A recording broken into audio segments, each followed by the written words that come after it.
Happy New Year, everybody. On today's episode, we're going to look at making some chocolate donuts. Now, this recipe was used before to make chocolate donut cookies because I didn't have a adequate pan. I didn't have a donut pan. So now we're going to try it again.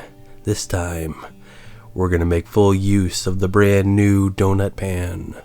Okay, for our ingredients, we need 2 teaspoons of baking powder, 1 teaspoon of vanilla, 1/2 cup of cocoa powder, 1/2 cup of cream, 1/2 cup of milk, 3 tablespoons of butter, 1 egg, 1 cup of sugar, and 2 cups of flour.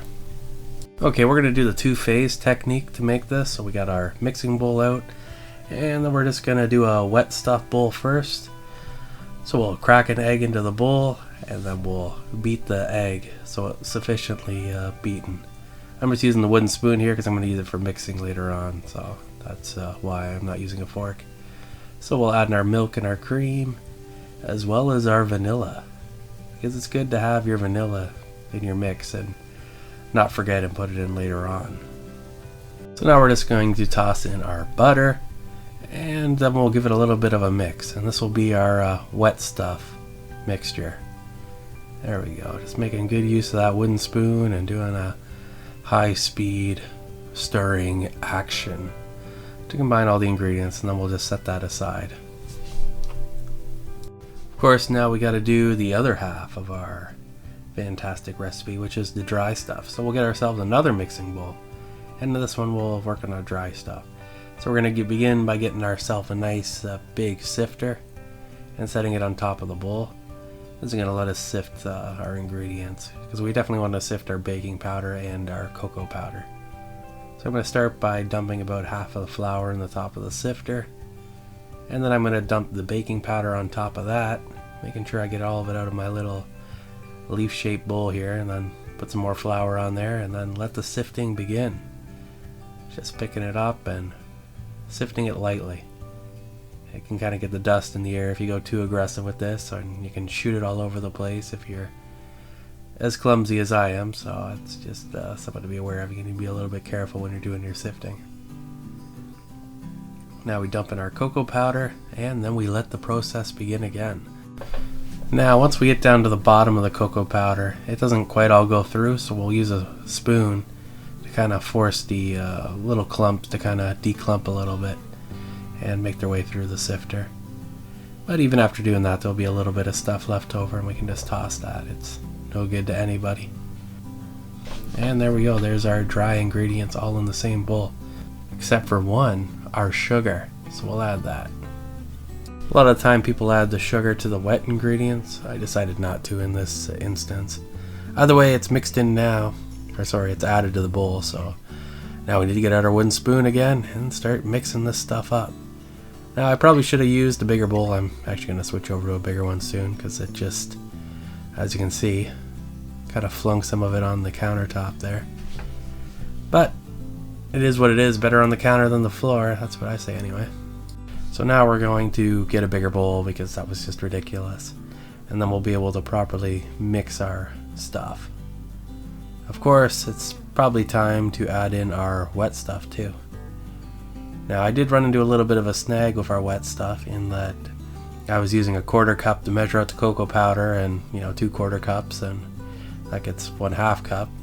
And then in the wet stuff, because it needs 2 1/2 cups, I did one of each, one of the milk, one of the cream, so it's missing half of its milk and half of its cream. That's why it's incredibly dry at this stage when I added it in, and there was just no chance that this was gonna mix. And I was just looking there, scratching my head, and it took me about 10 minutes to figure out what I exactly did, how I came to add half the amount of milk. I was checking the recipe and whatever, but a little bit of more milk, a little bit more cream, and then it all started to pull together and look kind of the way I expected it to. So I was just a little bit tired after all that New Year's food, but it is what it is, because it is.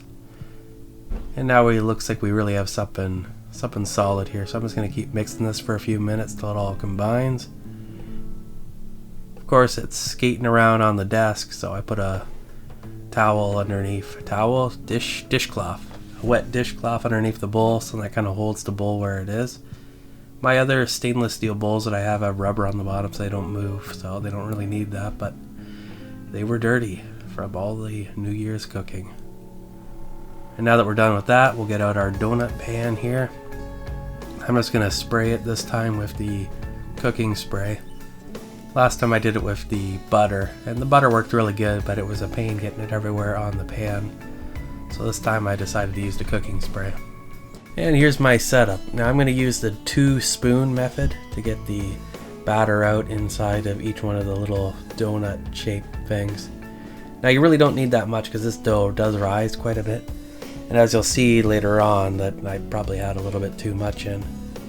So the idea is you scoop it up with 1 spoon, then use the other spoon to get out of the first spoon, and then use the first spoon to get out of the second spoon, and spoon into spoon, and eventually it somehow falls into the pan. And we just kind of work our way around the pan, like you start at one corner of the donut and then get it all around, and it will all kind of congeal together. It's much more of a batter than a dough, so it works out good that way. I would really like to try doing some deep fried donuts, or boiled, kind of more like a bagel style, but this recipe will not work for that. This recipe, other than doing baked, I can't see it really working in any other form, but that's okay. It tastes really good anyway, so that's fine. Mother has been asking me to make this again for quite some time, and now that I have the pan, I have no excuse. So just kind of shake that around, make sure nothing drips out in the middle, and we'll toss it in the oven, 350 degrees, and I'm going to cook it for about 15 minutes, maybe a little bit less, checking with a toothpick. And there they are when they're done. Don't they look fantastic? So now I'm going to get them out of the pan. I was just going to do the old flip it over and whack it with the towel underneath, but wasn't quite gonna go, so I had to change my strategy a little bit. I had to do the clear open hand toss of doom and shake. There we go. Give it a little bit of a rattle. A couple of them came out. Now what I ended up doing was I could just rotate them a little bit, and then they would come through. And that was good. So anyway, all the donuts came out of the pan. They taste quite good. You can make some sort of icing if you want. Somebody you could do is you could probably melt down chocolate chips in a double boiler, pour it on top, and have double chocolate donuts. Now that sounds pretty good. But I was kind of tired at this point, so that's kind of where I stopped.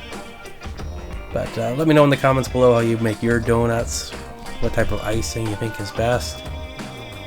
And I hope you have a Happy New Year, and if you like my content, feel free to like and subscribe. And until next time, stay awesome.